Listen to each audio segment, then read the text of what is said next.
Super. Bonjour à tous et à toutes. J'espère que vous m'entendez bien. Merci beaucoup de vous être connectés à cette série de webinaires qu'on organise les prochaines semaines et surtout le mois d'octobre sur les expériences euh, notre expérience d'accompagnement en cycle collectif et puis après aussi les expériences de nos partenaires locaux et nationaux au Sahel.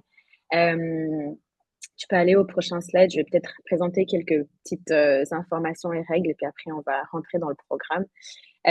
Donc le webinaire est enregistré. Il sera disponible ensuite sur notre site et notre chaîne YouTube aussi. La son et la vidéo des participants est désactivée par défaut, mais pendant la question-réponse, on peut donner la parole si vous le souhaitez.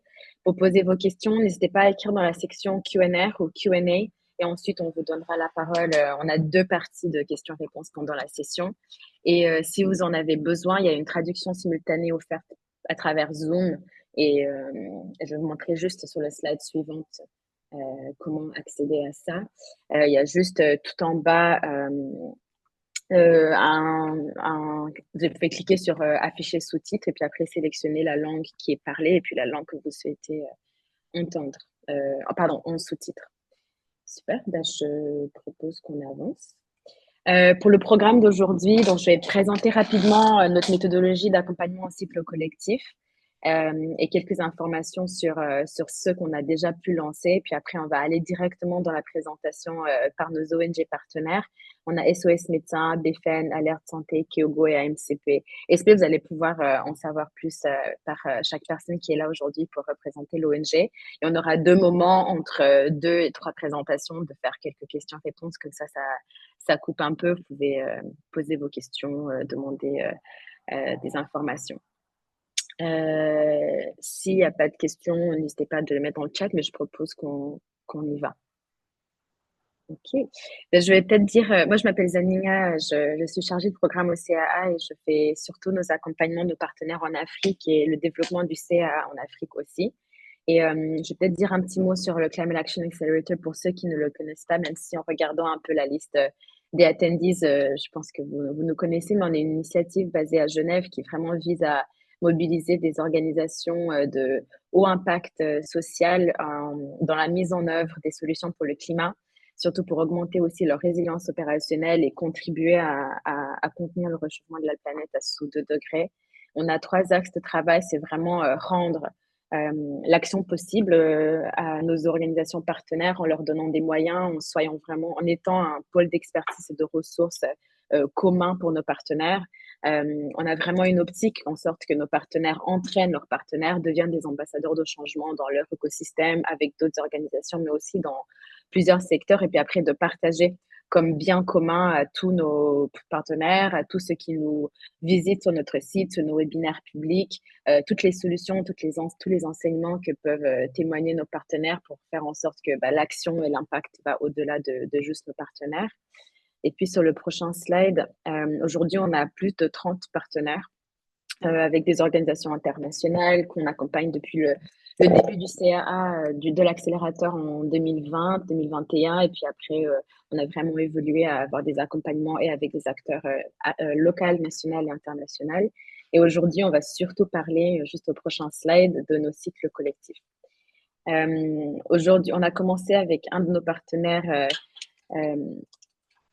historiques à Lima, qui, dans cette optique que j'ai partagée de entraîner ses partenaires à vite, après la publication de sa feuille de route, partager son action, sa feuille de route et cette ambition de se transformer en organisation durable à ses partenaires nationaux dans le Sahel, au Burkina, au Tchad, au Mali et au Niger.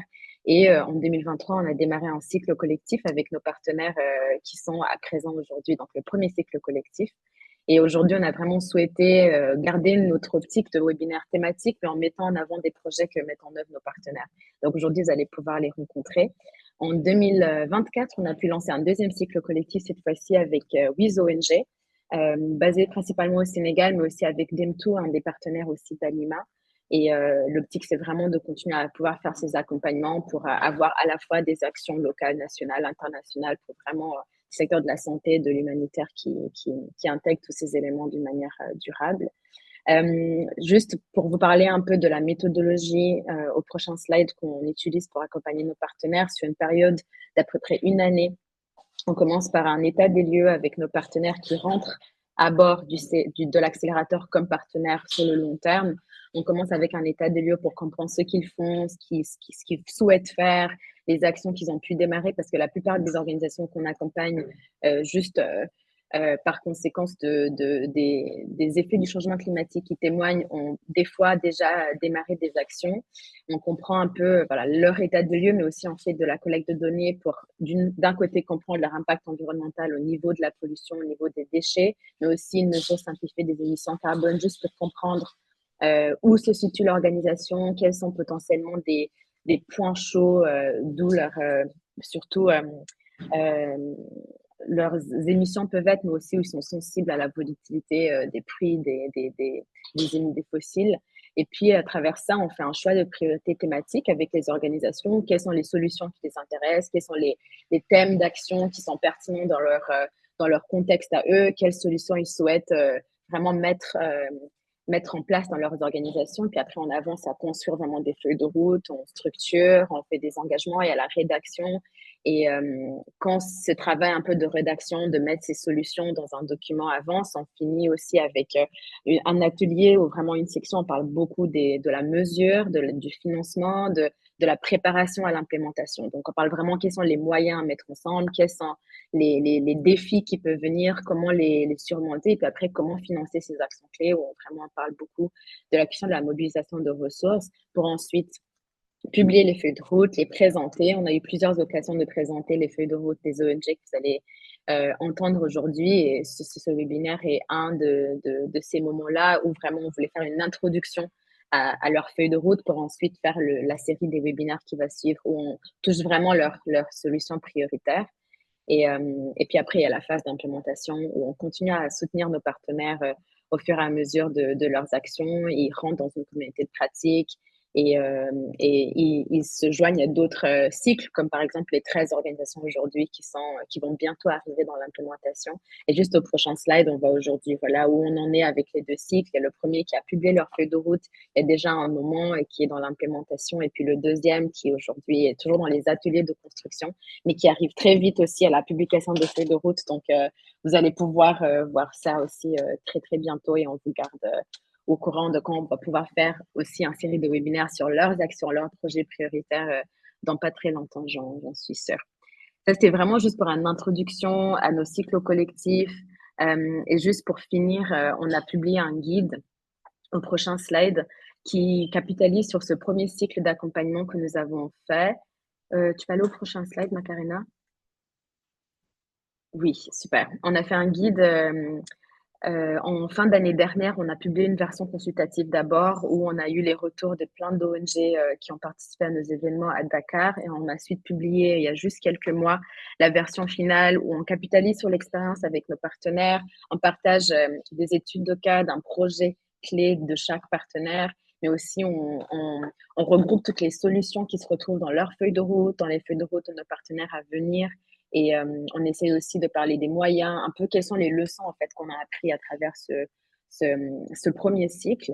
Et vous pouvez trouver aussi ce guide et dans le site, dans notre site et aussi sur les communications par rapport à ce webinaire. Mais en tout cas, on peut trouver pas mal des éléments qu'on partagera aujourd'hui aussi dans ce guide. C'est tout pour moi pour cette petite introduction. J'ai pris un peu plus de temps, donc je vais juste donner la parole à Mariama, ma collègue, qui va pouvoir modérer un peu la partie. On va entendre de nos partenaires et leurs feuilles de route. Merci beaucoup, Zanika. Tu confirmes juste que vous m'entendez bien pour le micro? Oui, très. Parfait. Merci beaucoup. Donc, moi, je me présente, je m'appelle Mariama, je suis chargée de programme Afrique pour le CAA et j'appuie donc Zanika dans le programme Afrique avec l'accompagnement des ONG locales et donc toutes les actions qu'elle vient de vous présenter. Et je pense que sans plus tarder, on va un peu entrer dans le vif du sujet. Et on va justement donner la parole à nos ONG qui vont venir nous présenter ce qu'ils font et comment un peu ils ont mis en place des actions par rapport surtout à leurs priorités. Et je vais commencer donc par donner la parole à Monsieur Abil Badolo de l'ONG SOS Médecins qui se trouve au Burkina. pour qu'il nous présente en 10 minutes l'ONG et ses actions prioritaires. Merci. Ok, merci, merci Mariama. Bonjour à tous. C'est un réel plaisir de vraiment intervenir tout le temps et de travailler aux côtés du CA avec qui nous travaillons depuis bientôt 2 à 3 ans. C'est déjà un long processus que nous avons engagé. Je suis, comme Mariama le disait, Abil Badalo, je suis médecin nutritionniste de formation et je suis le point focal environnement de l'organisation médicale SOS Médecins Burkina Faso et parallèlement chargé de l'intervention médicale d'urgence. Voilà. Donc, il faut dire que SOS Médecins Burkina est une organisation médicale, humanitaire, voilà, qui a vu le jour à travers l'initiative de quelques professionnels, que ce soit des médecins, des infirmiers, des pharmaciens, des acteurs de l'économie et autres, pour mettre à disposition de leur pays leurs compétences dans la réponse aux urgences sanitaires, dans la prise en charge de la malnutrition aiguë, dans la formation professionnelle, dans la prise en charge du VIH et bien d'autres thématiques. Donc, nous sommes orientés principalement sur l'humanitaire. Donc, l'organisation a vu le jour en 2006. Donc, nous aurons bientôt 20 ans d'existence et nous intervenons dans plusieurs régions de notre pays, parallèlement partenaire de l'organisation Alima. Voilà. Donc, il faut dire que nous sommes partis du constat qu'il y a eu un impact des changements climatiques donc, sur la planète. À notre niveau, au niveau du Burkina Faso, c'est quelque chose on ne dit plus. Même le paysan qui est au dernier village du pays sait que le climat a changé, l'environnement a changé. Et tout le monde constate la pollution environnementale, la dégradation du couvert végétal et autres. Cette situation a entraîné la mobilisation de plusieurs acteurs, dont en premier lieu le gouvernement burkinabé, qui s'est fondamentalement engagé cette année dans la réglementation même de la pollution environnementale qui est constatée à travers la production de plastique. Donc, il y a un ensemble de mesures qui ont été prises qui nous appuient à notre niveau et nous aident même dans la mise en œuvre de nos solutions et de nos activités. Voilà, le gouvernement vient de prendre cette année une mesure d'interdire non seulement la production de plastique, mais également l'utilisation. Donc, dans les supermarchés et autres, il est interdit d'utiliser les sachets plastiques. Et que ce soit les sachets plastiques ou les plats jetables qui étaient utilisés lors des pauses, repas et déjeuners, il faut maintenant utiliser des plats réutilisables. Que ce soit les plats ou les ustensiles pour boire de l'eau, les verres et autres, tout doit être réutilisable et non jetable. En plus de cela, le gouvernement s'est engagé encore à promouvoir le transport en commun, à limiter l'utilisation de moyens personnels individuels. Donc, dans ce sens-là, il y a eu beaucoup de bus qui ont été commandés, qui sont déjà arrivés, des centaines de bus qui sont déjà arrivés et qui doivent arriver. Donc, ils vont en droite ligne des actions que nous étions en train de mettre en œuvre au niveau de notre organisation pour améliorer notre impact au niveau de l'environnement. Donc,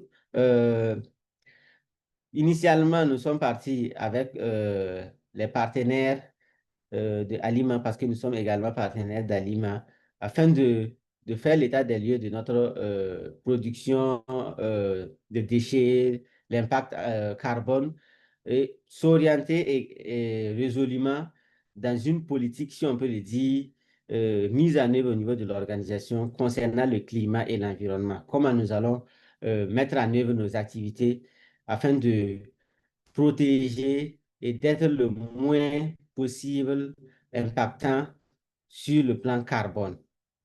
Donc, c'est dans ce sens que nous avons commencé à travailler avec le CAA et nous sommes fixés des objectifs et nous avons pris un certain nombre d'engagements dans notre feuille de route qui s'étale sur pratiquement 7 ans, qui a commencé l'année passée en 2024 et qui doit prendre fin en 2030. Voilà, voilà un peu ce que je pouvais dire d'entrée de jeu. Et s'il y a un certain nombre de questions, on pourra mieux euh, détaillé, et je pourrais mieux vous expliquer l'engagement qui a été fait au niveau de SOS Médecins et qui est en cours toujours. Voilà, merci. Euh, Merci beaucoup, Abil, pour cette présentation de SOS Médecins qui revient un peu sur vos actions prioritaires. Nous allons ensuite passer la parole à Monsieur Moutari Collé de l'ONG BFED au Niger qui reviendra sur ses actions prioritaires et un peu présenter l'organisation. Merci, Moutari. Merci, Myriam. Merci, chers participants. Je suis ravi de prendre la parole pour partager un peu nos expériences après la mise en œuvre de notre feuille de route. Merci bien. Je vais très brièvement commencer par présenter BFN et après partager les opportunités qui s'offrent aujourd'hui à nous. BFN, pour aller rapidement, c'est une ONG de droit nigérien, une ONG médicale créée en 2002. Nous intervenons dans le domaine de la santé. Le secteur d'intervention, c'est la santé primaire et secondaire, la santé de la reproduction, la nutrition, la recherche et la santé communautaire. Aujourd'hui, nous sommes sur 8 projets, y compris les projets communs, le projet que nous partageons avec Alima. Il y a deux types de projets en fait. Il y a des projets communs avec Alima et des projets propres à BFN. Et nous intervenons dans la quasi-totalité du territoire nigérien. Voilà. Et pour parler un peu de nos premiers pas de l'environnement, et avec ces projets, nous nous sommes dit qu'effectivement, BFN est conscient de sa participation à la détérioration de la qualité de l'environnement, particulièrement celui des enfants et de la communauté. Et pour parler un peu à titre illustratif, sur la base d'un projet seulement, le bureau de BFN, nous avons collecté 103 kg de déchets. S'il faut rapporter cela à ces 8 projets, ça fait beaucoup, vraiment. Donc, en 2023, avec l'appui du CAA, nous avons mis en place nous avons élaboré notre feuille de route. Et une feuille de route qui décline vraiment l'implication, l'engagement de BFN à aller dans ce sens-là. Et juste après cela, nous avons commencé avec les peu de moyens que nous avons à mettre en œuvre nos solutions. Nous avons commencé, je me souviens bien, avec les petits moyens, comme je disais, les moyens humains et financiers qui n'étaient pas beaucoup à la gestion des déchets. Là, ça consistait à appuyer les hôpitaux, un hôpital de district de Niamey avec ses CSI rattachés à la mise à leur disposition de poubelles et des affiches de sensibilisation sur l'impact des déchets sur la santé, sur les tri, etc. Là, c'est des affiches que nous avons faites au niveau de ces centres-là. Nous avons aussi sensibilisé le comité de gestion de la santé sur leur implication sur la gestion des déchets. Ce que nous avons fait aussi, c'est la plantation d'arbres. C'est ça ce que nous avons le plus partagé avec vous. Là, c'est la plantation d'arbres autour des formations sanitaires. L'objectif ici, c'est de protéger les infrastructures contre la pression éolienne et l'érosion. Ça, c'était à la demande aussi des patientes. Quand elles viennent, vous savez, les caractéristiques des pays du Sahel, il n'y a pas suffisamment d'ombre, donc elles nous demandent toujours d'avoir plus de hangars, etc. Donc, on a pensé à la plantation d'arbres pour protéger ces patients-là, particulièrement les mères et les enfants. Et nous avons aussi, au cours de ce premier cycle-là, fait une forte mobilisation communautaire autour des enjeux environnementaux. Ça, c'est à travers les relais communautaires. Notre ambition était plus grande, mais comme c'était lié au projet que nous gérons, nous avions un seul projet à Niamey, donc nous avons travaillé avec très peu de relais communautaires. C'était une centaine pour participer à la sensibilisation des populations sur les enjeux climatiques. C'était essentiellement la gestion des déchets. Notre ambition, c'était d'inclure la gestion des déchets, des sachets PPN. Donc, on n'a pas pu faire cela. Et quand je parlais de nouvelles opportunités, aujourd'hui, je pense que nous avons assez d'opportunités à travers la mise en place de 2 projets. Notre engagement, c'était et de voir que les enjeux écologiques soient désormais pris en compte dans la conception de tous nos projets. Nous avons heureusement eu la chance de mettre en place deux projets.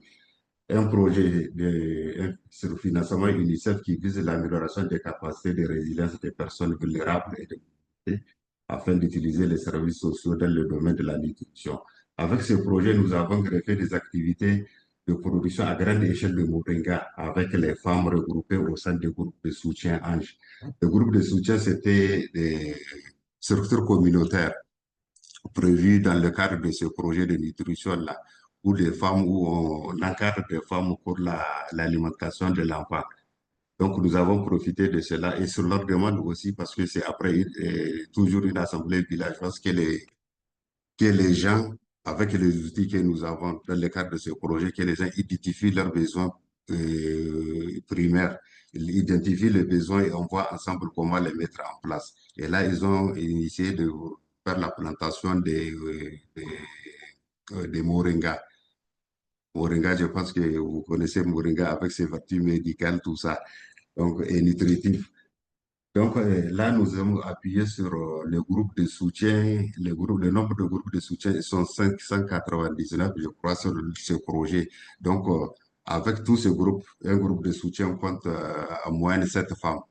Donc, on les encadre à faire la promotion de ces moringas-là. Et là, nous avons encadré cela aussi. Nous avons tenu des réunions avec les maires qui ont encouragé l'initiative. Donc, c'est ensemble que nous avons voir comment suivre cette activité-là. Là, nous sommes dans la phase de sensibilisation et l'identification des sites. Toujours sur ce même projet, nous avons aussi des relais communautaires. Sur ce projet, nous avons 888 relais communautaires qui sont déjà identifiés dans les 3 communes. Nous avons ajouté à leur cahier des charges des activités environnementales aussi, qui préoccupent leur localité. Autre chose, c'est que nous avons prévu avec les relais communautaires, quand on parlait des problèmes au niveau des villages après nos interventions, ce qui les préoccupe, la première activité qu'ils ont proposée, c'est la lutte contre le sida cordycelia.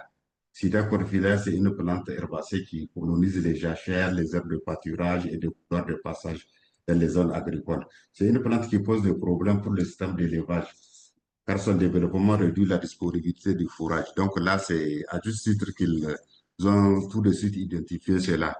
Donc, nous faisons avec les communautés une lutte mécanique à grande échelle contre cette espèce, couplée à un ensemencement avec des espaces ayant des intérêts fourragers et alimentaires. Donc, nous sommes là sur ce processus-là, voir comment organiser la lutte contre cette plante-là et la remplacer par d'autres plantes. Donc là, nous sommes déjà sur cette activité-là.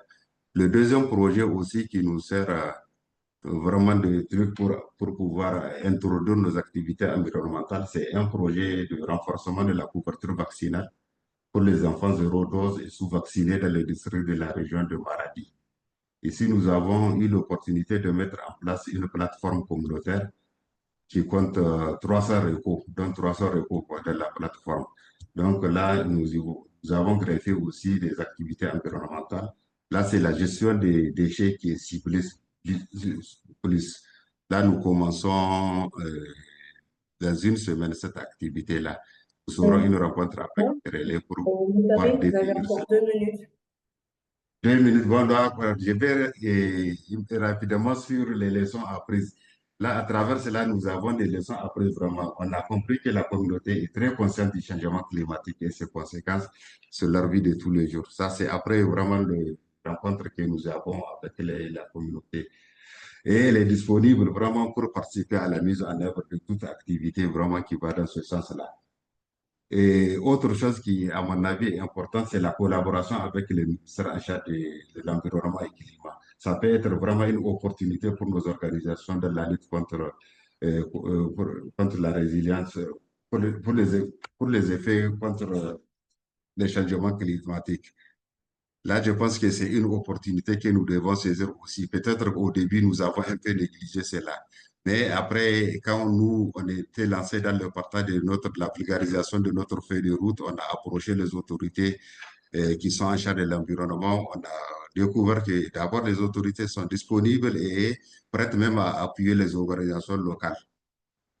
À cela, j'ai partagé la dernière fois, ça c'est une perspective, un projet que j'ai partagé avec vous, qui était vraiment facilité par ce ministère de l'Environnement-là. Donc, je pense que c'est une occasion pour nous, ONG locales, de saisir aussi cette opportunité. Surtout que nous avons des problèmes de financement aujourd'hui. Je pense que c'est quelque chose qui peut nous aider. Voilà ce que je peux dire sur nos avancées, en fait. Merci. Merci beaucoup, Moutari, pour nous avoir présenté vos actions, notamment sur la gestion des déchets, aussi l'accompagnement du renforcement de la résilience des communautaires. Donc là, on va ouvrir une session questions-réponses de 10 minutes pour permettre aux différents participants de poser des questions par rapport aux deux présentations qu'on a vues, notamment celle de SOS Médecins au Burkina et celle de l'ONG BFN au Niger. Merci.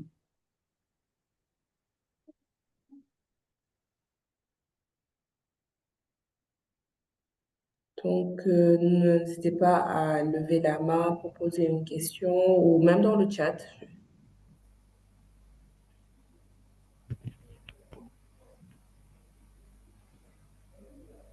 Bonjour Mariama. Oui. Oui, je voulais m'assurer d'une chose, hein, parce que tout à l'heure, comme je l'avais dit la fois dernière, j'avais eu quelques soucis avec la connexion. Donc, je voulais m'assurer que vous me recevez de l'autre côté là-bas. Oui, Ça on va? vous reçoit parfaitement. Merci. Ok, merci, merci.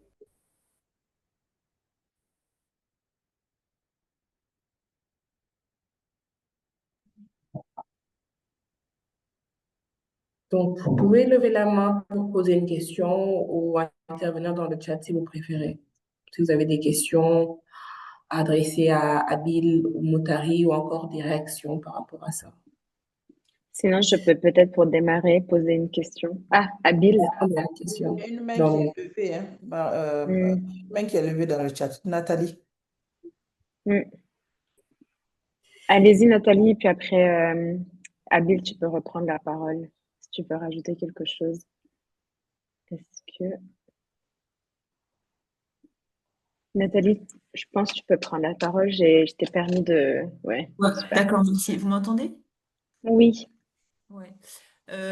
Déjà, merci à nos deux partenaires là, de nous avoir présenté cette activité. Je trouve que c'est intéressant de savoir que les communautés et les autorités locales sont sensibles à ces questions climatiques et sont prêtes à faire des efforts et à adapter leur mode de travail, leur mode de vie, leur pratique.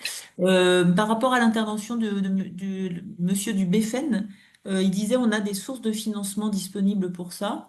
Et j'étais curieuse de savoir quels sont ces financements et si ces financements sont facilement accessibles pour les ONG locales ou s'il faut qu'ils soient soutenus par des ONG internationales et comment ça se passe pour l'accès au financement.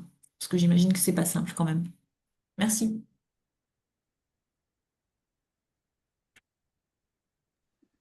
merci. Moutali? Oui, voilà. Et là, pour l'exemple que je viens de prendre, c'est un financement, c'est que j'ai dit que très facilement, nous savons, après pour le partage de notre feuille de route, quand nous avons contacté l'environnement, ils nous disent, mais tenez, il y a déjà un financement qui est là, un financement des Pays-Bas, je crois. Là, c'était sur la récupération de sol. Nous, on s'est dit que vraiment, on est intéressé par cela. Et ils nous disent qu'effectivement, ils ont des partenaires, eux, à leur niveau. Donc, eux, ils ont la possibilité, pour beaucoup de partenaires, ils leur demandent aussi d'associer les ONG pour la gestion. Donc, ils nous ont parlé juste des opportunités sans nous donner beaucoup de détails. Nous, on a saisi la première opportunité qu'ils nous ont décrite et c'est ça. Voilà. Donc là, l'opportunité, c'est quoi? Et c'est l'accompagnement aussi et l'orientation. Ils ont peut-être avec les ressources internes, les ressources propres de l'État, il n'y a pas beaucoup de choses, mais il y a quand même, ils entreprennent certaines activités souvent. Mais on n'a pas beaucoup de visibilité, beaucoup de détails sur ça. Si. Hmm. Je pense à Bill voulait rajouter quelque chose et puis on a une question dans le Q&A que on pourra poser pour les deux participants. Mariama, tu vois la question dans le Q&A? OK. Euh, Allô? Donc, Merci. on a une question je pose la question dans le chat, donc de Léo Schozer. Quelle forme prennent les efforts de réduction en gestion de déchets pour les organisations? Donc, en quelques mots, actuellement, sous quelle forme vous êtes en train de mettre en place vos efforts de réduction et de gestion de déchets? Merci. Abil, tu peux Notari, commencer Abil, si la tu question est veux. assez claire ou... Oui, c'est clair, c'est bon. Je pense que peut-être Mariama et moi nous ne sommes pas très bien compris parce que quand j'avais intervenu 2, 3 minutes, je voulais plutôt que ce soit un échange sur notre engagement, nos actions avec les différents participants, ne pas faire juste la présentation linéaire et passer, passer. Parfois, ça ne permet pas d'appréhender bien les choses. Mais j'ai compris que non, quand Moutari a commencé, j'ai préféré laisser passer. Peut-être après, à la phase des questions, on allait y revenir. Parce que je rebondis directement sur la question que l'intervenant a posée par rapport aux efforts de réduction des déchets. Il faut dire qu'à notre niveau, d'abord, ce qui avait été fait, c'est que dans nos engagements clés, nous avions pris l'engagement de ne pas utiliser les sachets plastiques, les plages jetables lors de nos activités de projet. Donc, ça, déjà, nous avions commencé, mais c'est la mesure gouvernementale qui vient renforcer encore cet engagement clé à notre niveau. Et nous avions pris un autre engagement qui était d'utiliser puisque nous organisons beaucoup d'activités dans le cadre de nos projets, des activités de formation où nous convoyons des participants de d'autres régions à rallier parfois une autre ville. Et le plus souvent, avant, nous accordions par exemple le carburant en déplacement en véhicule. Maintenant, nous avons mis dans l'engagement de prioriser les transports en commun. Et cet engagement-là a également été renforcé ces derniers temps par la politique gouvernementale qui oriente plus euh, la priorité sur les transports en commun. Voilà, donc à notre niveau, il y a déjà ça. Et il y a le tri des déchets. Dans les actions que nous avons mis en place dans le cadre de notre feuille de route, nous avons mis en place des systèmes de tri de déchets, d'abord dans nos sites projets, et également nous avons accordé ces systèmes de tri de déchets-là au niveau d'autres centres médicaux, puisque nous intervenons en partenariat dans des projets avec des centres médicaux, des hôpitaux, et également dans des maisons d'arrêt. Nous intervenons beaucoup aussi dans les maisons d'arrêt, des détenus qui sont vraiment des populations assez vulnérables dans notre contexte et dans d'autres contextes également. Et dans ce cadre-là, nous avons mis en œuvre un de nos projets qui a été notre projet phare, qui est l'agroécologie, que nous avons mis en œuvre au profit de pensionnaires d'un centre de détention entre griffes, mais c'est un centre de réinsertion sociale parce qu'ils sont des mineurs. Voilà, nous avons mis en place ce projet-là, en fait, de les renforcer d'abord en termes d'acquis de formation, de capacité, une fois qu'ils seront remis en liberté pour se réinsérer dans la société et avoir une activité à faire. Et également, remplacer l'agriculture qu'ils faisaient dans ce centre parce qu'en fait, ils faisaient de l'agriculture pour subvenir à leurs besoins au sein du centre. Ils cultivaient, que ce soit les les cultures de maïs, de plantes euh, que, bon, les tomates, les aubergines, les oignons, voilà, la maraîchiculture en quelque sorte.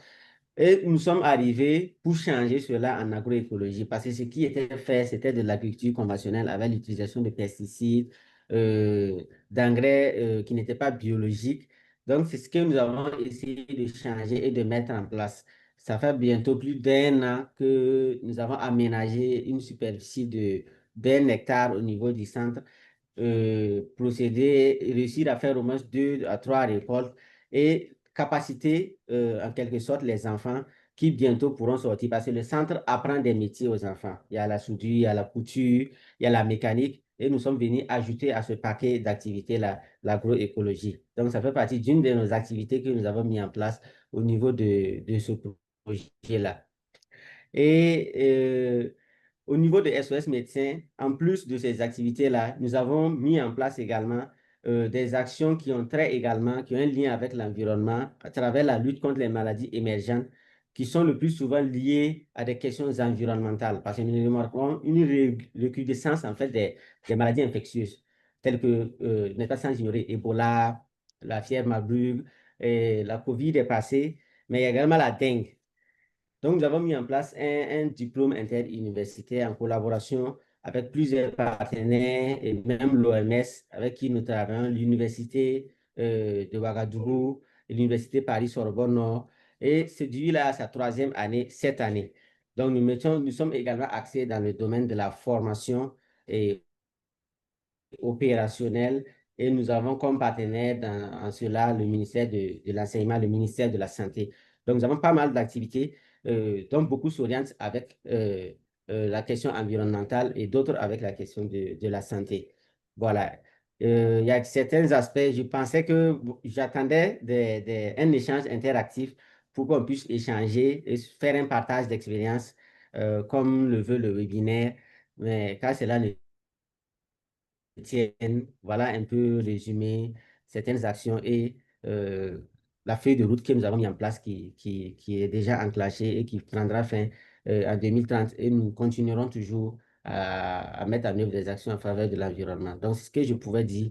Je laisse peut-être Moutari compléter la question par rapport à la gestion des déchets. Merci. Voilà. Effectivement, il faut revenir sur la question des déchets. Et déjà, juste après la feuille de route, nous, comme je l'ai décrit ici, nous avons un peu appuyé les structures de santé dans le cadre de la gestion de ces déchets-là. Ça, c'est à travers des actions timides, si je peux le dire, parce qu'on a juste mis à la disposition de ces formations sanitaires dans des poubelles et on a aussi fait des affiches pour sensibiliser les gens sur la gestion des déchets, les tri généralement. Et aussi au niveau des bureaux BFN, nous suivons cela, cette gestion des déchets. Ça, c'est ce que nous avons mis en œuvre.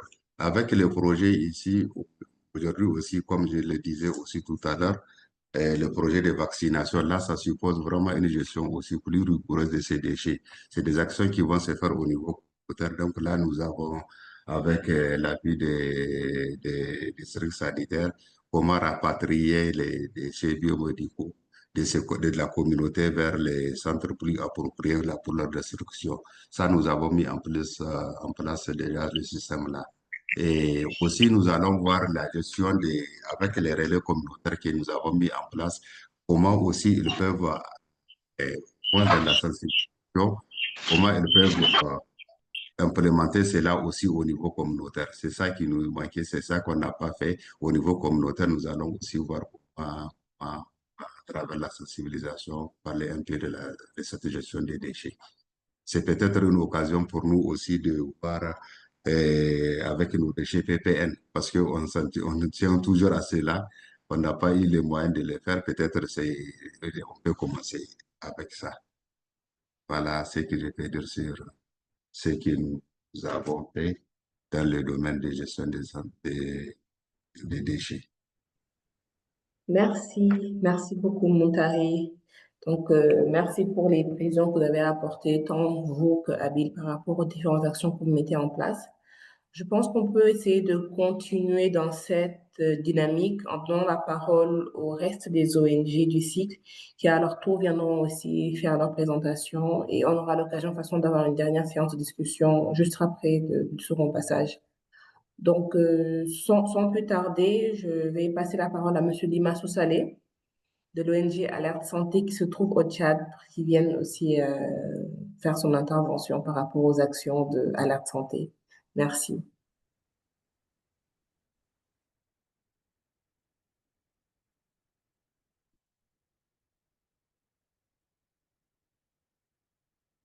Limassou, vous nous entendez? Oui, je vous...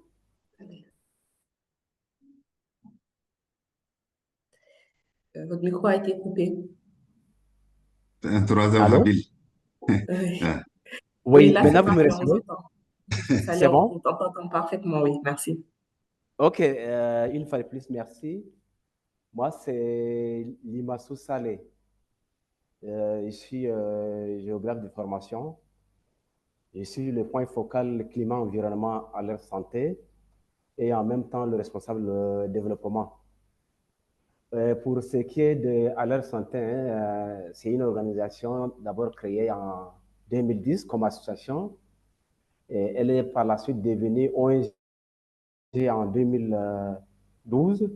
Elle compte à ce jour presque 200 membres. Hein.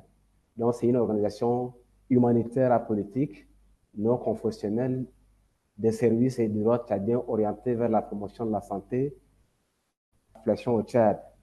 Donc, pour la santé constitue le socle de tout développement économique humain durable. À ce titre, la prise en charge des soins de qualité doit nécessairement s'appuyer sur une solide connaissance de l'environnement, des acteurs et des pratiques de santé. Et pourquoi est-ce que nous sommes engagés avec Climate Action Accelerator? Nous savons que dans nos actions opérationnelles sur le terrain, dans le cadre de la réalisation de nos activités, nous émettons des déchets sans toutefois mesurer l'ampleur. Donc, c'est ainsi qu'en janvier 2023, Alerte Santé est devenu membre du Climate Action Accelerator et un accord de partenariat a été également signé en mai 2023.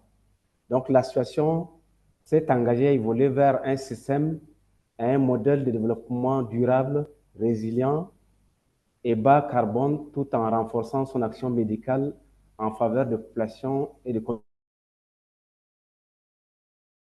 et sa capacité à faire face aux conséquences du réchauffement climatique. La perspective Alerte Santé, donc, dans ce partenariat, est d'élaborer une feuille de route environnement pour capitaliser la gestion des déchets et intégrer dans ses activités, mais aussi améliorer la prise en compte du développement de l'empreinte carbone dans ses actions. Donc, voilà un peu pour ce qui est de la présentation de nos engagements et puis de l'action également d'Alerte Santé. Je voudrais également au passage dire que au Tchad, nous sommes présents dans le lac Tchad, là où il y a des déplacés internes. Nous sommes également à l'est dans le cadre de l'urgence face à l'afflux de réfugiés venant du Soudan. Nous sommes également dans le sud du Tchad, dans la province du Logone oriental, c'est-à-dire à Moundou.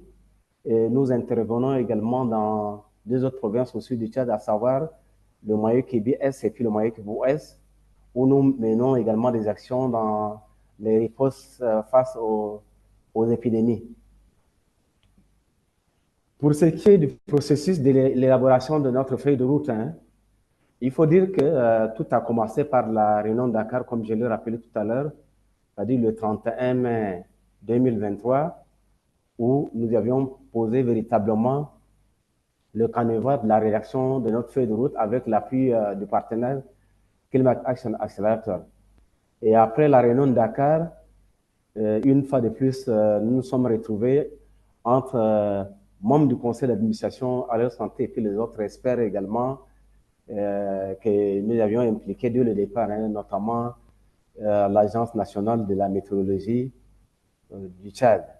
Donc, avec les experts de l'Agence nationale de la météorologie, nous avons mis en place cette équipe-là pour commencer la rédaction de notre feuille de route. Donc, dans le processus, quand nous avions eu le premier draft, hein, et après l'atelier que nous avons organisé du 9 au 10 septembre, et atelier au cours desquels nous avons échangé déjà sur le contenu du draft, et nous avons défini également dans la foulée les priorités que nous entendons mettre comme action prioritaire dans la feuille de route. Donc, après cet atelier, le premier draft a donc été envoyé à notre partenaire CA pour ses inputs. Donc, à cette étape, il y a eu également plusieurs retours, hein, donc, avec les observations de CA. Et est-ce qu'on peut passer à l'autre slide? Voilà. Après le retour de CA, nous sommes retrouvés une fois de plus pour apporter des amendements dans le contenu de la feuille de route et puis définir les actions prioritaires. Donc, parmi nos thématiques principales, nous avons le renforcement de la résilience de notre système de santé, donc à travers les actions du terrain. Nous avons également la gestion et puis la valorisation des déchets et la mise en place des mécanismes de prévention en lien avec les changements climatiques, à savoir les inondations, les sécheresses et puis les épidémies qui peuvent survenir. Nous avons également mis en place un mécanisme d'éducation environnementale et également la collaboration intersectorielle. Là, je voudrais préciser également que dans le cadre de l'élaboration de notre feuille de route, nous avons impliqué d'autres acteurs parce que dès le départ, on s'était dit, mais une feuille de route, certes, mais sans l'implication des autres acteurs, qu'est-ce qu'elle va avoir comme effet? Donc, dès le départ, nous avons impliqué ces différents acteurs-là pour avoir également un regard sur des autres experts également pour qu'ils puissent apporter également leur contribution. Nous avons dit qu'il faut également mettre en place des mécanismes parce que nous sommes dans un pays où à tout moment, il y a des changements qui peuvent arriver et également la majorité de la population, plus de 80%, vit dans le milieu rural et puis dépendent également des aléas climatiques. Donc, nous avons dit qu'il faut également mettre en œuvre des actions innovantes pour accompagner les communautés. On peut passer à la slide suivante. Voilà. Donc, après cette phase d'élaboration de la feuille de route, on est revenu également pour partager aux différents partenaires qui ont pris part activement à son élaboration. Le souci, c'est quoi? C'est de mettre à niveau et puis avoir le même niveau de compréhension avec les autres acteurs qui étaient impliqués dans la feuille de route. Donc, ces actions prioritaires-là, nous avons mis quelques-unes en route, notamment la formation des hygiénistes. Ça, j'ai fait allusion à la formation que nous avions organisée du côté de Ngouri pour renforcer déjà la capacité des hygiénistes. Nous avons également formé des associations partenaires au niveau de N'Djamena ici qui sont impliquées dans la collecte et puis la gestion des déchets. Maintenant, pour la question... Oui. Vous avez encore 2 minutes juste à titre indicatif.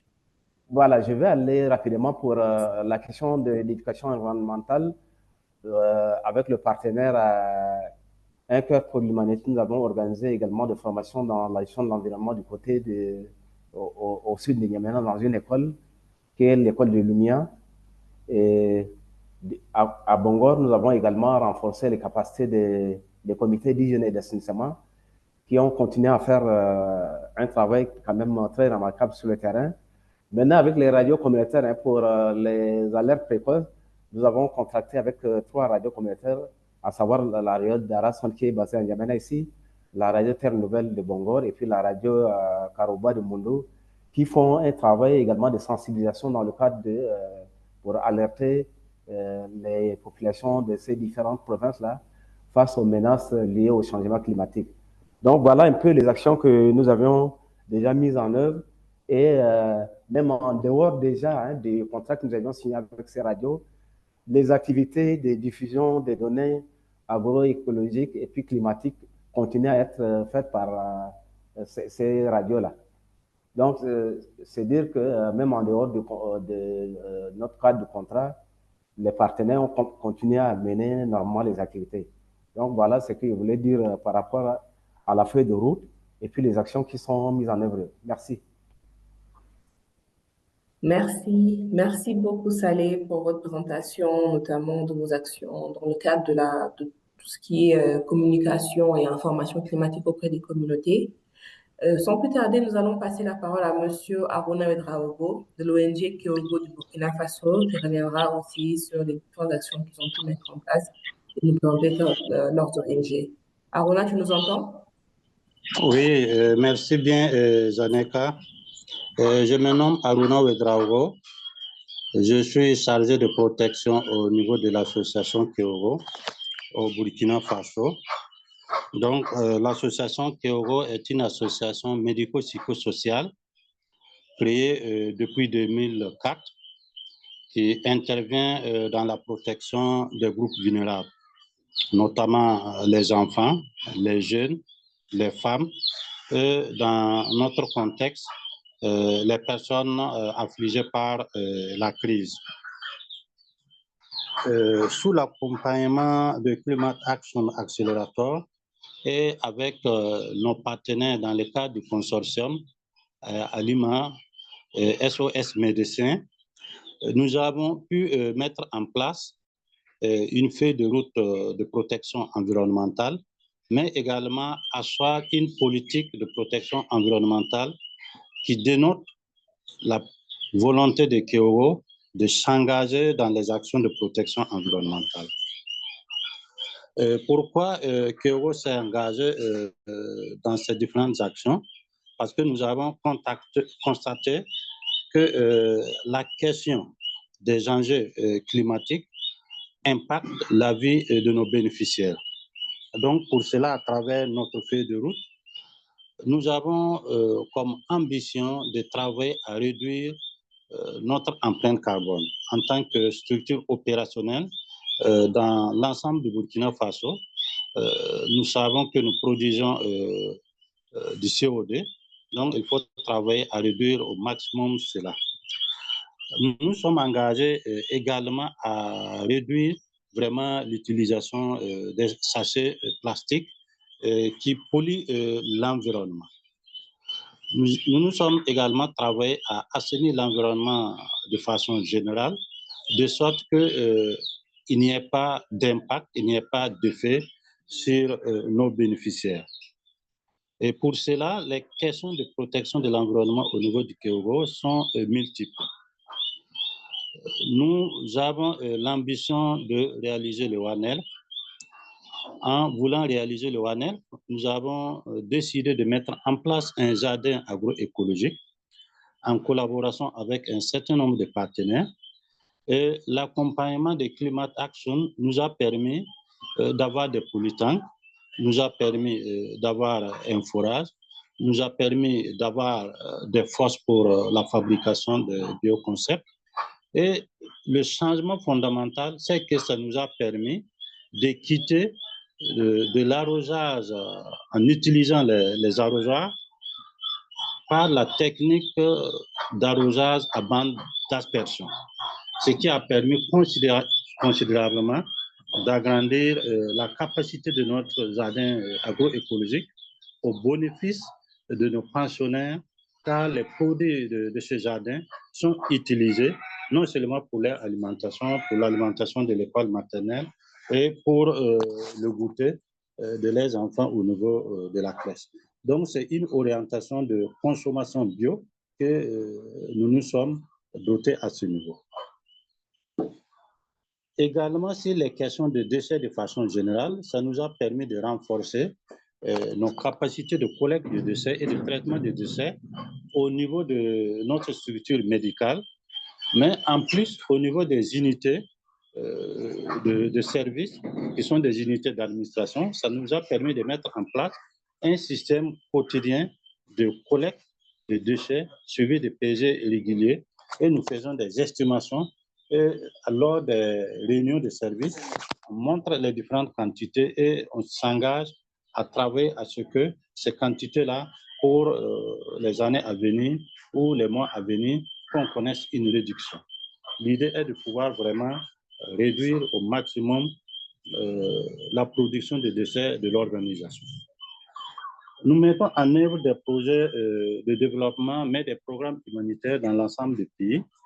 Nous avons introduit la sensibilisation des populations, de sorte à ce que les questions de protection de l'environnement soient une réalité. Lors de nos activités de sensibilisation, nous tenons à faire passer des messages qui permettent aux populations de sauvegarder l'environnement à partir des pratiques qui puissent leur permettre de ne pas polluer l'environnement, ainsi de suite, ainsi de suite. Nous avons également mis en place un comité d'orientation en collaboration avec la mairie de Ouagadougou, qui a un service technique chargé pour la collecte et la gestion des déchets, mais également en collaboration avec le ministère de l'Environnement, le ministère de l'Agriculture, le ministère de la Santé, au regard de la diversité des actions que nous réalisons dans le cadre de la protection de l'environnement. Je reviens sur un volet aussi assez important dans le cadre du ONEL. Nous avons réalisé beaucoup de plantations d'arbres au niveau du village de Otenro. Mais avec l'appui du CA, nous avons environ planté plus de 500 arbres fruitiers. Au départ, on avait beaucoup d'arbres, mais c'était des arbres ombragés. Mais par la suite, on a pu planter des arbres fruitiers avec l'accompagnement. Et ce que nous avons trouvé comme astuce, c'est de donner un certain nombre d'arbres aux pensionnaires qui doivent s'en occuper. Donc, nous avons trouvé que cette façon de faire vraiment était motivante pour les pensionnaires qui, à travers une humiliation, chacun faisait de sorte à ce que son arbre soit bien entretenu. Donc, ce qui fait que la quantité des arbres que nous avons plantés sont toujours à un bon état parce que nous avons des fourrages à l'intérieur. Donc, l'arrosage n'est plus difficile car c'est responsabilisé. Et la cour aussi est clôturée. Donc, l'ensemble de ces actions, que ce soit au niveau de l'environnement, nous avons opté pour l'énergie renouvelable. L'énergie renouvelable en ce sens que nous sommes en phase avec notre feuille de route par rapport à la production de CO2, à la production de gaz. Donc, nous avons travaillé à ce que les différentes unités au niveau du village de Otenbo fonctionnent avec de l'énergie solaire. Et nous avons reçu vraiment un accompagnement conséquent de Climate Action Accelerator pour acquérir des batteries lithium qui ont augmenté considérablement la capacité d'éclairage. Et parlant d'éclairage aussi, cet éclairage permet aussi de faire monter l'eau au niveau des pollutants pour l'arrosage. Aruna, vous avez encore 2 minutes. OK. Donc, voilà un ensemble d'actions que nous avons mises en place avec la collaboration des partenaires étatiques et des organisations de la société civile, mais à travers une organisation dans nos différentes unités par rapport à la question de protection de l'environnement, à travers des messages clés qui sont donnés aux techniciens de projets qui sortent sur le terrain pour rencontrer les populations, d'intégrer toujours la question de protection de l'environnement à travers nos différentes actions. Je peux dire que cette idée a été soutenue par le gouvernement au Burkina Faso. Comme Abil le disait, le gouvernement a mis en place une brigade qui s'occupe de la question de la promotion de l'hygiène, que ce soit dans les milieux étatiques, que ce soit à travers les quartiers, que ce soit à travers les domiciles. Donc, les messages que nous passons, les gens revoient maintenant l'importance de ces messages. On parle toujours de la protection de l'environnement. Voilà que c'est une priorité pour le gouvernement. Donc, il faut écouter davantage les messages avec beaucoup d'attention. Donc, je reste à ce niveau, voilà, pour le bilan. Merci bien. Merci beaucoup Aruna. Merci de nous avoir présenté les actions qui ont été mises en place, notamment dans le cadre du village One Health de Kéogo. Et je vais donc maintenant passer la parole à Madame Oumou Touré de l'ONG AMCPSP du Mali, qui reviendra un peu sur la présentation de l'organisation et quelques actions phares sur la thématique de l'environnement et de la résilience. Merci.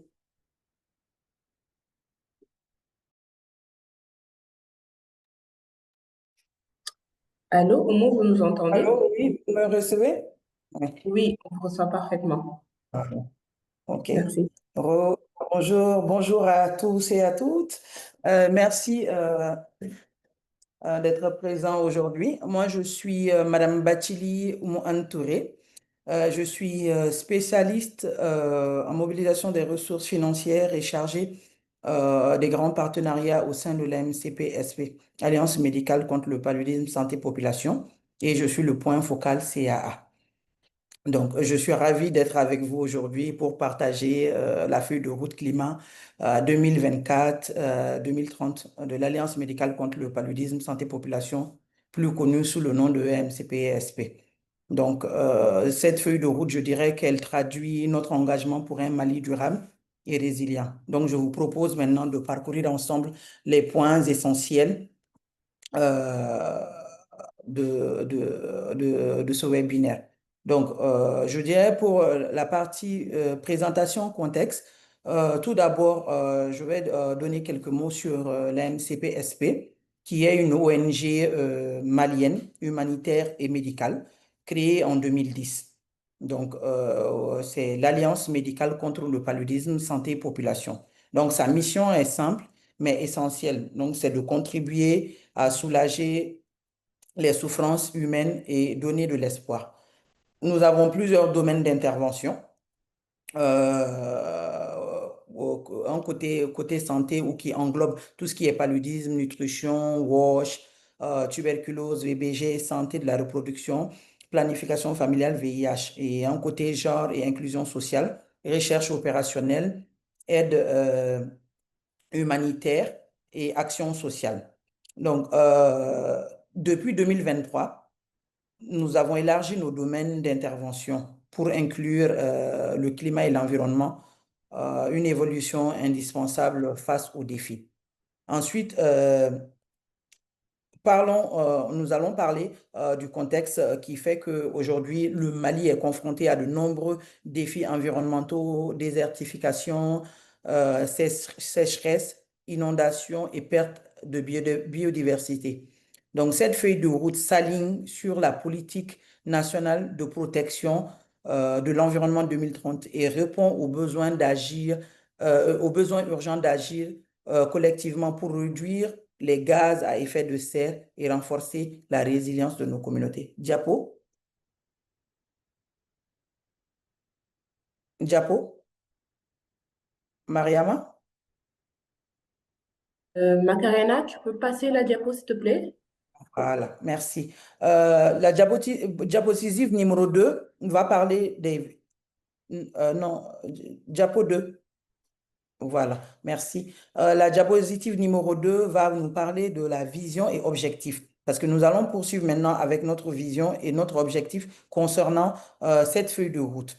Le document couvre la période de 2024 à 2030 et conçu pour être évolutif, adaptable aux changements de circonstances, aux nouvelles opportunités afin que l'MCPSP évolue vers un modèle de développement durable, résilient et bas carbone, tout en renforçant la capacité des communautés à faire face aux conséquences du réchauffement climatique. Donc, notre vision est celle d'un développement durable, résilient et bas carbone afin de garantir un avenir plus sûr pour tous les Maliens. Donc, l'objectif global de cette feuille de route, elle est très claire parce que c'est de protéger l'environnement grâce à une meilleure gestion des déchets, à la réduction de l'empreinte carbone et au renforcement de la capacité des communautés à faire face aux impacts du changement climatique. Donc, pour être plus précis, nos objectifs spécifiques sont les suivants. Réduire l'empreinte carbone et la production de déchets, renforcer la capacité d'adaptation des populations au changement climatique, promouvoir les bonnes pratiques environnementales, développer l'utilisation des énergies renouvelables et assurer l'appropriation communautaire de toutes ces actions. Diapo Mariama?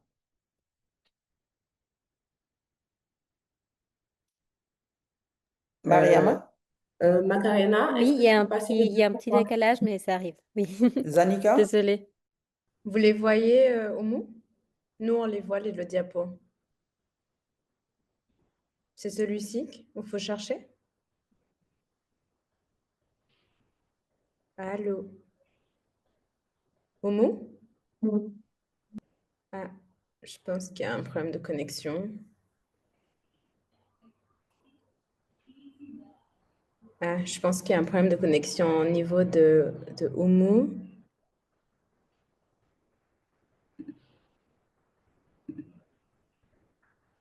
On attend juste une petite minute. Ah, on a perdu. Ah. Oumou, vous Vous nous m'entendez? entendez? Ah, ouais, c'est bizarre. Moi, je pensais que c'était... J'entendais personne, en fait. Mais là, c'est bon? Oui, là, c'est bon.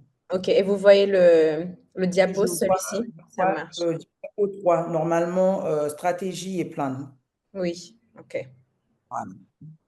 Donc, voyons maintenant, nous allons voir maintenant comment nous comptons atteindre ces objectifs. Nos objectifs clés sont au nombre de 4.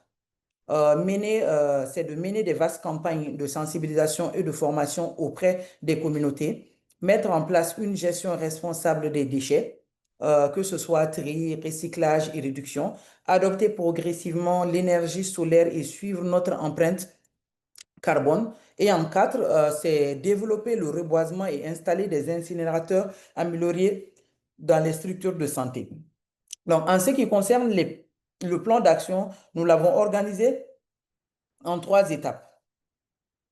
À court terme, de 2024 à 2025, nous intégrerons, quand je dis nous intégrerons, nous l'avons déjà intégré vu que c'est de 2024 à 2025, la dimension climat et environnement dans tous nos projets. Et nous avons eu à mener des campagnes de sensibilisation via des radios et affiches.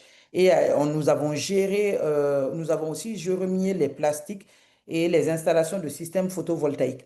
Donc, ce qui a été fait avec un certain nombre de nos projets avant le stop américain. Donc, à moyen terme, de 2026 à 2027, nous prévoyons des activités de reboisement, la création d'unités de valorisation des déchets et la mise en place de stations d'épuration. Donc, enfin, à long terme, de 2028 à 2030, nous installerons des incinérateurs améliorés dans les centres de santé appuyés. Donc, diapo 4.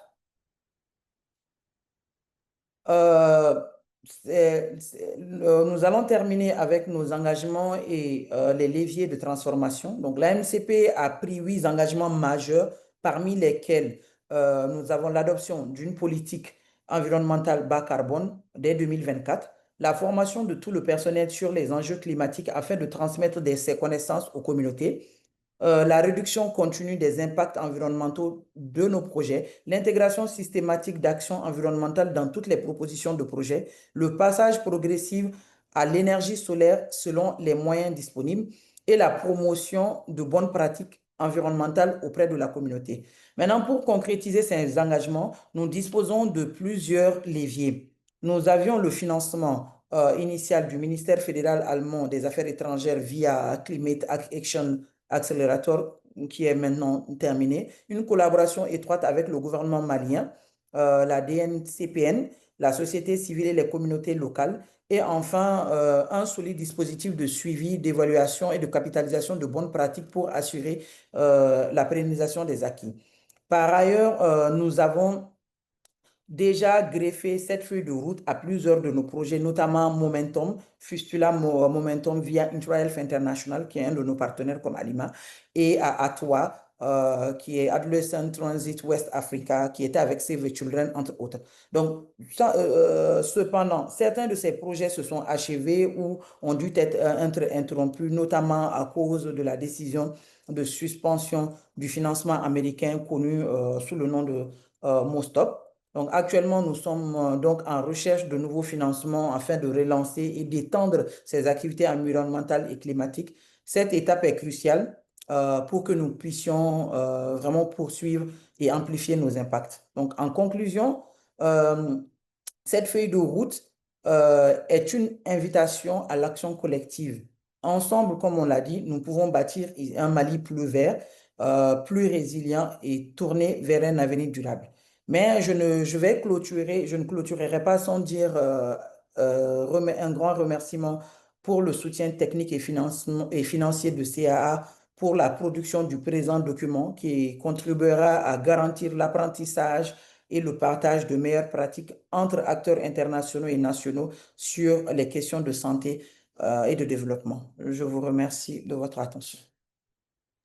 Merci beaucoup pour cette belle présentation. On en a appris beaucoup, notamment sur la fin, avec toutes les perspectives que vous essayez en tout cas de mettre en place.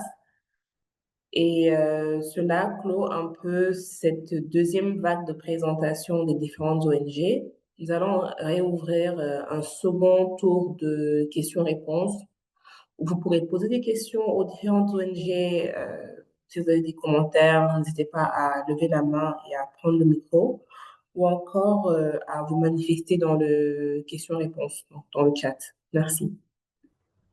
Il y a une question déjà de Bouraïma Keita. Je peux vous donner la possibilité de parler déjà, si jamais, et vous pouvez la poser vous-même pour Raïma Keita.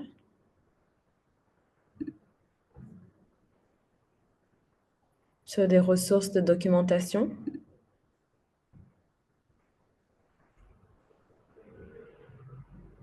Vous êtes là, Monsieur Keita? Ok.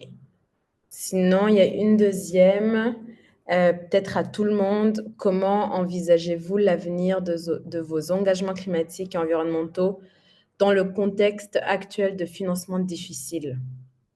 Certains d'entre vous l'ont un tout petit peu mentionné, mais est-ce qu'il y a quelqu'un qui a quelque chose à dire par rapport à la continuation des engagements dans le contexte actuel?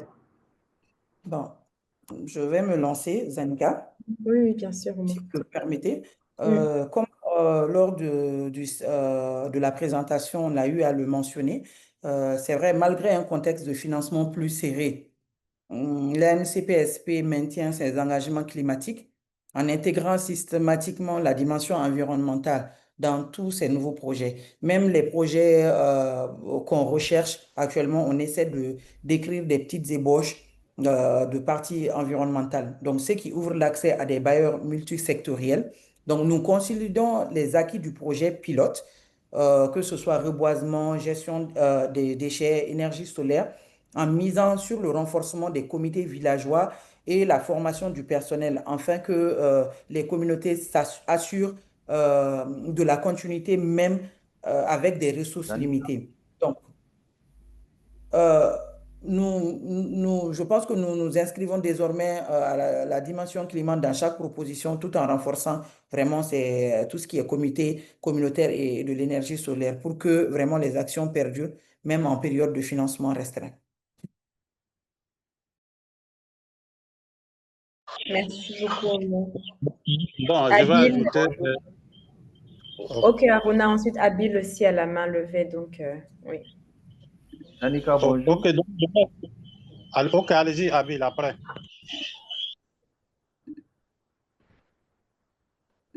Ok, j'y vais. Merci. C'était pour aborder dans le même que, que, que Oumou. En fait, à notre niveau, c'était déjà inscrit en fait dans les leviers de notre feuille de route. Nous avons pris l'engagement d'associer à chacun de nos projets euh, la dimension environnementale.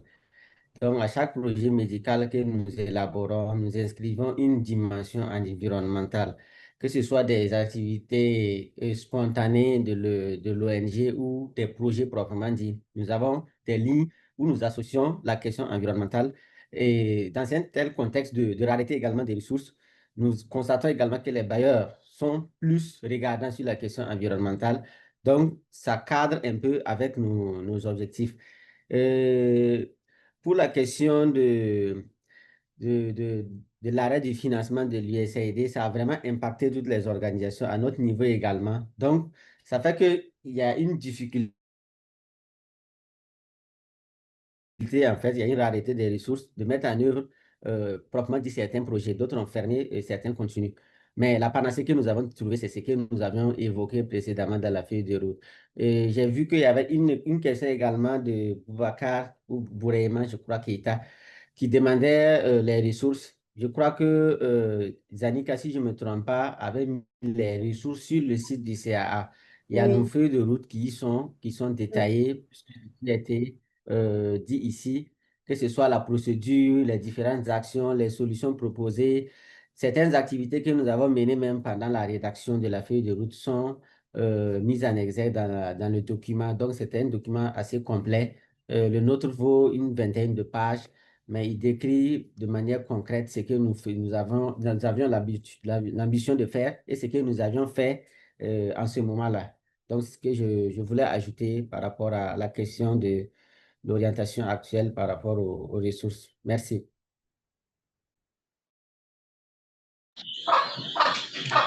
Ok, merci bien. Si je peux ajouter, comme les prédécesseurs ont dit, l'intégration de la question environnementale est d'actualité dans l'ensemble de nos projets. Nous sommes même en train de travailler au sein de notre organisation à pouvoir financer des actions environnementales.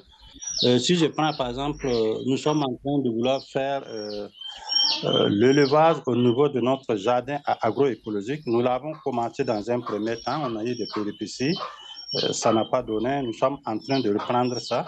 Mais au niveau de l'organisation, une certaine somme est en train d'être votée pour promouvoir cet élevage-là, pour qu'on puisse avoir vraiment un village One Health complet avec les productions au niveau du jardin, que les animaux puissent utiliser cela. Voilà, donc tout ça, c'est des stratégies. Et également, certaines questions qui sont déjà d'actualité, comme les jardins agroécologiques. Si nous arrivons à une production maximale, on pourra faire de sorte que les retombées économiques soient utilisées pour financer des actions environnementales, telles que les questions d'hygiène, les questions d'élevage, et ainsi de suite.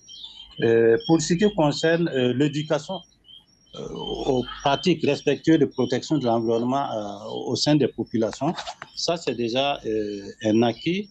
Nous avons pu former des gens sur ces thématiques-là qui peuvent donner des messages clés.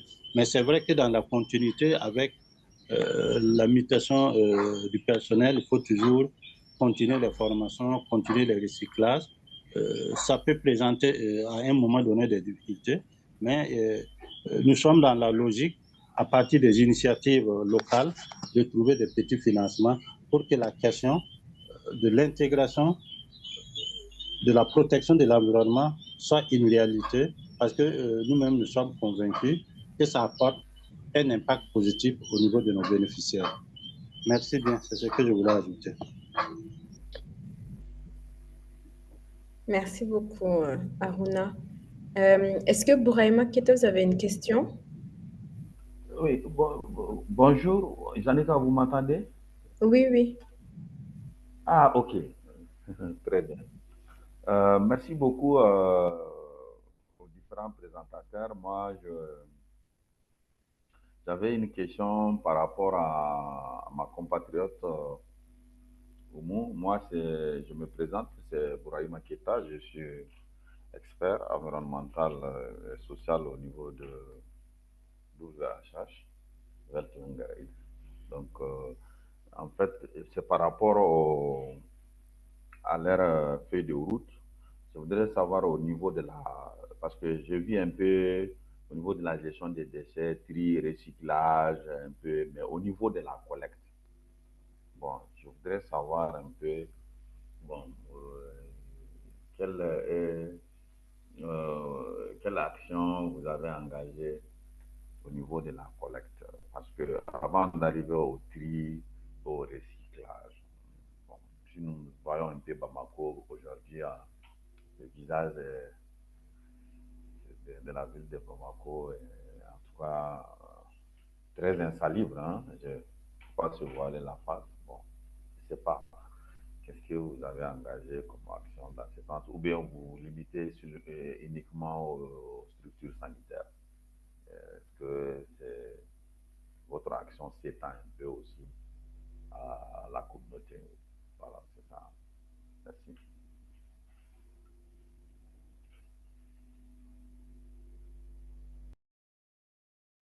Oui, bonjour, Monsieur Keita. Ravi de faire votre connaissance. Merci. Je vois que vous avez bien suivi la présentation. C'est vrai, notre action ne se limite pas aux structures sanitaires pour la collecte. Nous avons d'abord mis en place un contrat avec une entreprise spécialisée qui s'appelle Macro Waste LTD à Bamako pour assurer le ramassage, le tri et l'acheminement des déchets vers les sites de traitement ou de recyclage. Donc, parallèlement, dans les villages appuyés, nous avons formé et équipé des comités communautaires chargés d'organiser des journées de salubrité, de trier à la source et de stocker les déchets en attendant le passage des collecteurs. Donc, je dirais ce double dispositif, entreprise professionnelle en ville et comité villageois, permet de couvrir la collecte depuis la production jusqu'au recyclage. Voilà, comme je vais être bref, vu le temps donné, donc j'espère que ça répond à votre question. Nous avons contracté avec une entreprise, quoi, en fait, au Mali, ici. Une entreprise qui est chargée de l'achémination des déchets vers les Oui, qui dépôts. assure le ramassage, qui assure le tri et l'acheminement des déchets vers les sites Oui, de traitement ou de recyclage. ok, oui, mais moi, le grand problème au niveau du Mali, c'est en avant. Bon, peut-être que au niveau d'abord parce qu'il faut d'abord les attitudes actuelles, les connaissances actuelles par rapport à l'environnement. Bon, la carte à jouer, je pense qu'il y a un grand travail à faire à ce niveau. Bon, je voudrais savoir, peut-être ma question c'était un peu ça. Bon, les villages à pied, je ne sais pas vos zones d'intervention, je n'en sais pas trop, mais peut-être que je pense qu'en bilatéral, parce qu'on ne pourra pas tout en parler ici, peut-être qu'on aura, peut-être après ces cadres-là, on pourra après peut-être continuer les échanges aussi en bilatéral pour ne pas trop prendre dans le temps des Annika. Bon, je pense que j'ai d'autres préoccupations qui sont spécifiques au Mali. Voilà. J'ai pris un peu le train en mars. Je pense qu'au moins, on pourra peut-être, pour ne pas abuser du temps des autres, on pourra échanger après. Oui, vous avez tout à fait raison, hein. Le changement de comportement et l'acquisition, je dirais, de connaissances reste un défi majeur. Donc, c'est pourquoi nous avons formé plus de 300 acteurs communautaires et mis en place des comités environnementaux dans chaque village appuyé pour ancrer ces pratiques-là au quotidien. Donc, je serais ravi de poursuivre cet échange-là en bilatéral, en fait, de partager nos expériences et voir comment renforcer ces efforts. Mais par rapport au village appuyé aussi, c'est vrai, comme je l'ai dit, nous avions le projet ATOA, qui était Adolescent Transit West Africa, qui était financé. Nous avons un partenaire, Save the Children, et puis nous avions Momentum avec Intrael Fistula. Donc, à travers ces projets-là, nous menons ces activités-là parallèlement, plus le financement de CAA même que nous avions. Donc, c'est la région de Koulikoro que nous avons appuyé par rapport à ça. Et puis, à toi était un peu dans le nord aussi. Voilà. Ok. Au nord, moi, je suis au nord. Au nord où présentement? Je suis à Gao, Mopti. moi. À toi était à Mopti. Ah, ça, c'est au centre, quoi.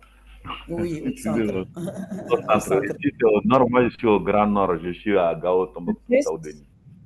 merci. Merci bien. Oui, merci. On va juste donner peut-être, et vous avez raison, je pense que ça tout à fait permet de continuer des conversations bilatérales au besoin. Salé, vous avez la main levée, peut-être vous avez une réponse et puis on va venir gentiment à la fin du webinaire.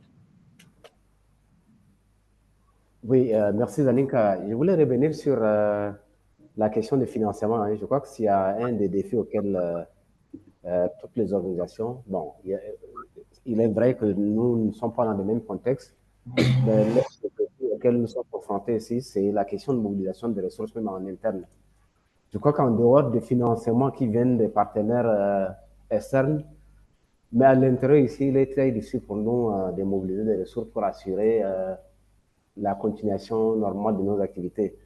Cela dit, au niveau de l'alerte santé, par exemple, nous avions un plan d'action quinquennal qui couvre la période 2024 jusqu'à 2028 et notre feuille de route intègre parfaitement ce plan-là. Donc, nous revenons toujours vers le CA qui est, que je considère que c'est vraiment un palier qui peut nous permettre d'accéder à des financements extérieurs parce que nous n'avons pas vraiment, au niveau national ici, il n'y a pas cette possibilité de mobiliser du coup des ressources pour assurer normalement nos activités. Je disais l'autre jour que du côté du ministère de l'Environnement, il y a un intérêt également pour notre feuille de route, mais Et jusqu'à là, il y a cette lenteur-là. On ne voit pas tellement d'engouement. Et puis, c'est également lié aux difficultés que rencontrent ces départements-là. Donc, nous continuons à scruter du côté extérieur que de chercher beaucoup plus à l'intérieur aussi.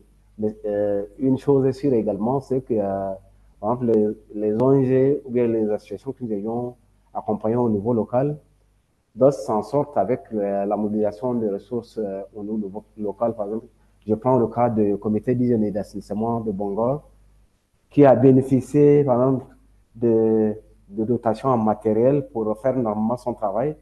Ça, c'est déjà pas mal.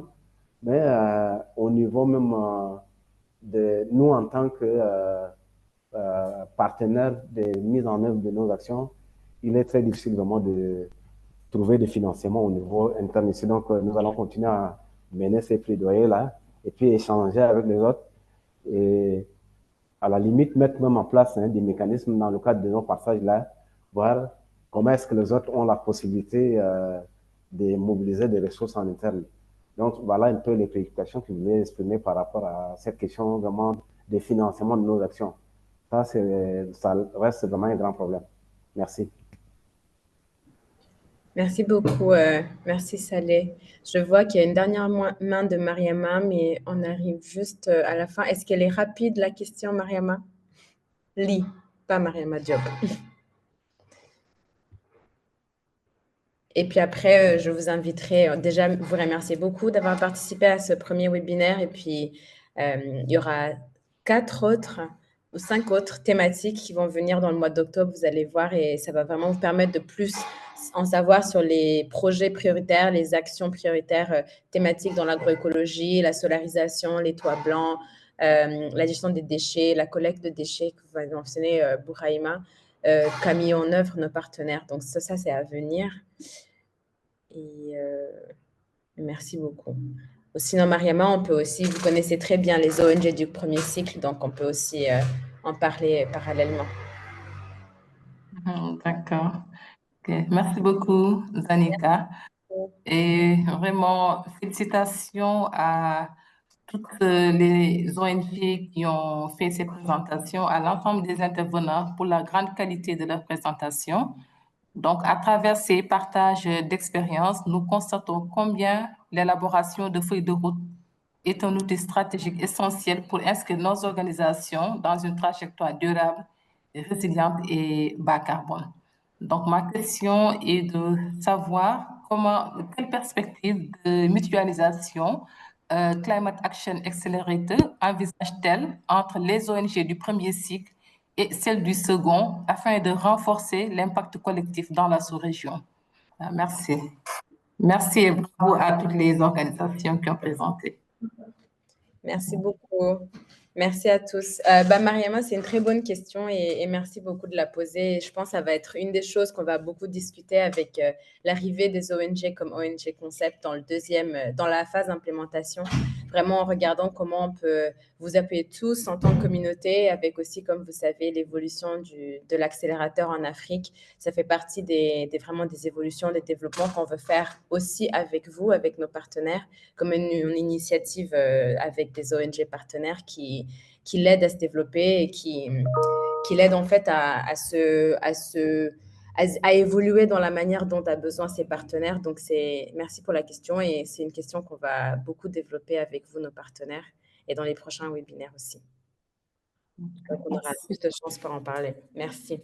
Merci beaucoup à ceux qui restent. On vous souhaite une bonne fin de votre journée et bonne journée aussi à ceux qui se joignent un peu plus tôt dans le fuseau horaire.